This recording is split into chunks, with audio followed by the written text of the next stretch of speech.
800 মিলিলিটারের বোতলে দিব্যি নাকি ঢুকে পড়ছে 910 মিলিলিটারের পেট্রোল। পেট্রোল পাম্পের মেশিনের মিটারে কারচুপির অভিযোগ। শুক্রবারের রাতে অদ্ভুতের এমন ঘটনাকে কেন্দ্র করে ব্যাপক অশান্তি দুর্গাপুরের বেনাচিতির পাঁচমাথা মোড়ের কাছে একটি পেট্রোল পাম্পে। এক গ্রাহক সোমনাথ চক্রবর্তীর অভিযোগ, প্রায়শই এই পেট্রোল পাম্পে এই ধরনের কারচুপির ঘটনা ঘটে। পেট্রোল পাম্পের কর্মীদের সাথে সেই কথা বলাতেই তারা তাদের সাথে বচসায় জড়িয়ে পড়ে। তার দাবি, অবিলম্বে এর বিরুদ্ধে সঠিক বিচার করা হোক। তারা পেট্রোল আবার লুকিয়ে দিচ্ছে। যখন আমরা প্রথমে তেল ভরালাম, তেল ভরানোর পর আমাদের এটা 900 লিটারের মানে এটা 800 ml এর একটা বোতল দেখছি, টাকা যখন দিচ্ছি তখন ওখানে দেখাচ্ছে আমাদের 900 পয়েন্ট একটা কত ml কত ওরা তেল ভরে দিয়েছে। আমার 800 লিটারের বলে 900.10 ml কি করে ঢুকলো? প্রথম কথা, যখন দেখলাম ভেসে গেছে দৌড়ে গিয়ে বোতলটা খালি করে দিয়ে চলে এলো। তারপরে আবার যখন বললাম বোতলে ভরতে, প্রত্যেকটা মানুষ সাক্ষী আছে, বারবার করে রিসেট করছে আর বোতলে তেল যাচ্ছে না।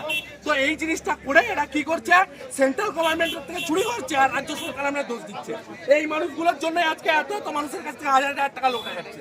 আমার 10 টাকা গেছে, তাতে আমার কোনো গায়ে লাগে না, কিন্তু 10 টাকা 3,000 4,000 টাকা করে পার মান্থ প্রত্যেক দিন পেট্রোল বাংলা লুটছে এই লোকগুলো। আর আজকে থেকে কমপ্লেন আসছে না, 10 বছর ধরে এই প্রবলেমটা হচ্ছে, কেউ এখানে স্ট্যান্ড হয়ে দাঁড়ায় না। আমার সবার কাছে একটা অনুরোধ যে সবাই আপনারা স্ট্যান্ড হয়ে দাঁড়ান, এই প্রবলেমটা পরবর্তীকালে না হয়। তেল না নিলে বোঝা যেত না স্যার, বোতলে তেল না নিলে বোঝা যেত না। আর এমার্জেন্সি পারপাস যদি ওদের বলার থাকতো যে আমরা তেল দেবো না, আমরা চুপচাপ চলে যেতাম। তেলও দিচ্ছে, আমরা প্রবলেমটা ধরতে পেলাম। যদি আমার সকাল থেকে 10 থেকে 20 টাকা মারে, তাহলে হাজার হাজার লোক পেট্রোল ভরাতে এখানে আসছে। তাদের কাছ থেকে ওদের 20 টাকা মারা, ওদের প্রত্যেকদিন 4 থেকে 5 হাজার টাকা করে প্রফিট, 100 ml বেশি। কিন্তু এটা 100 ml বোতল এতটা ভরেছে, যখন ওরা ভেসে কাছে গিয়ে বোতলটা গিয়ে ওখানে লুকিয়ে দিয়েছে, বোতলটাকে লুকিয়ে দিয়েছে। তারপরে যখন গালাগাল খিস্তি করছে, মিটারে কি দেখাচ্ছে? মিটারে দেখাচ্ছিল 9.10 এর মতন সামথিং কিছু দেখাচ্ছিল।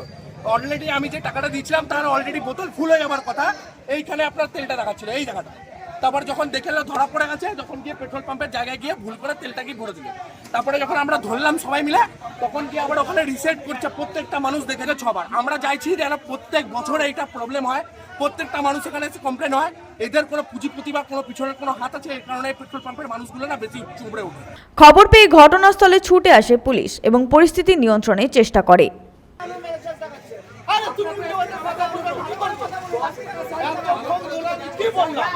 সনাতন গড়াই, 99 নিউজ বাংলা, দুর্গাপুর।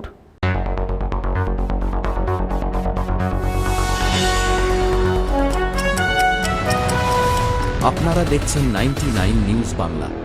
বদলাবো আমরা।